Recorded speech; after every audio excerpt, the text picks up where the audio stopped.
រដូវកាលផ្លែខ្នុរបានម្ដងទៀតទេបងប្អូននិយាយទៅជារៀងរាល់ព្រឹកខ្ញុំតែងដើរហាត់ប្រាណហើយក៏មានអ៊ំស្រីម្នាក់គាត់ឈរចិត្តបងគាត់សញ្ញោថាអញ្ចេះ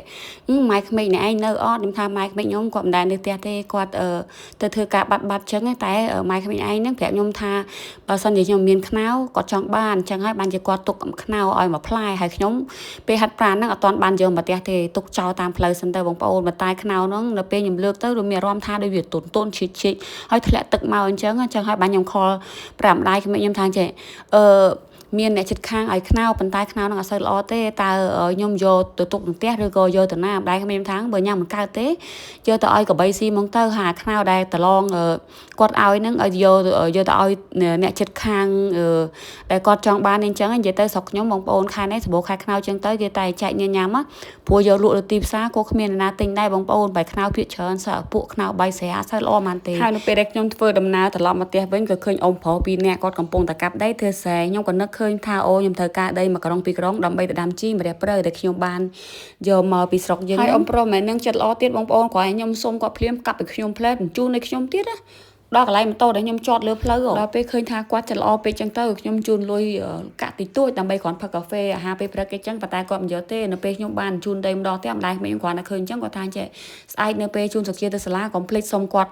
សុំដីគេឲ្យគាត់មកក្រុងពីរក្រុងផងបងប្អូនតែខ្ញុំគឺអញ្ចឹងហើយបើសិនជាចង់ដាំតំណាំតាមម៉ូតូពីរថយគូពិបាកហ្មងរឿងរកដីដាក់នឹងឯងហើយនេះខ្ញុំកំពុងតែរៀបចំធូបបងប្អូនហើយប៉ុន្តែមុននឹងចាក់ដីភ្លេចឈឹងតាមពិតគេមិនមែនធ្វើអញ្ចឹងទេគេរៀបថ្មសិនដើម្បីឲ្យជ្រាបទឹកចេញកុំឲ្យតំណាំដែលយើងបានដាំឲ្យលុយគល់បងប្អូនអញ្ចឹងហើយខ្ញុំតែងតែដាំវាងាប់ភាគច្រើនហើយតិចនិចមួយនឹងម្ដាយក្មេកខ្ញុំគាត់ទៅប្រាប់ខ្ញុំដែរទេសង្ឃឹមថាដំណាំដែលខ្ញុំដាំលើកនឹងវាល្អទៅហើយងាកមើលប្អូនថ្លៃខ្ញុំវិញគាត់កំពុងតែរៀបចំទៅធ្វើការមិនងាយបានឃើញមុខគាត់នៅក្នុងវីដេអូខ្ញុំទេម្ដាយក្មេកខ្ញុំក៏ប្រាប់ថាពេលខ្ញុំ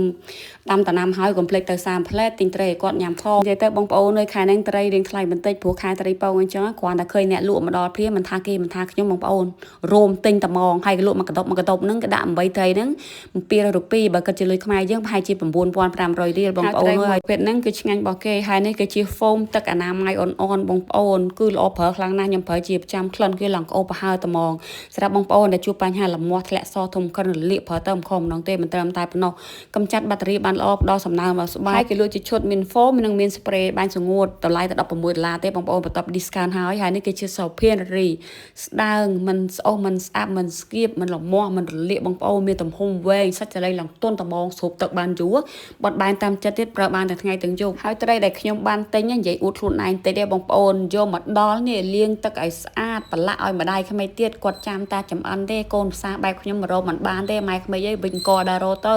ហើយគាត់កំពុងតែរៀបចំធ្វើម្ហូបអាហារឲ្យប្អូនថ្លៃខ្ញុំមហាកំពូលប្អូននេះមហាស្រួលបងប្អូនមកដល់ផ្ទះគាត់មិនដែលធ្វើអីទេ